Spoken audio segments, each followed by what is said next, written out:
अरे बेटा रो मत, एक काम करो, मेरे पास आओ, हम लोग इस बस में छिप जाएंगे, फिर वो लोग हमें नहीं ढूंढ पाएंगे। सच में आंटी, कोई नहीं ढूंढ पाएगा? हाँ हाँ पक्का, कोई नहीं ढूंढ पाएगा, आ जाओ। थैंक यू आंटी, पर मैंने तो आपको ढूंढ लिया। हाँ?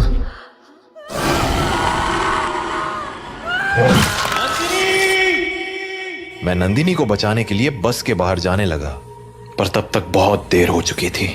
बस को उन लोगों ने चारों तरफ से घेर लिया था। हेलो अंकल, बाहर आओ ना, खेलो हमारे साथ। और शायद मुझे देखकर हंसे जा रहे थे। हेलो अंकल, बाहर आओ ना, खेलो हमारे साथ। उन आवाजों को सुन मैं इतना घबरा गया कि अपनी जगह से हिल भी ना पाया। पर थोड़ी ही देर बाद वो आवाजें आनी बंद हो गईं और गांव के लोगों की आवाज सुनाई देने लगी। मैं समझ गया था कि सुबह हो चुकी थी, तो मैं बस के बाहर निकलकर तुम्हारी मम्मी को आवाज लगाने लगा।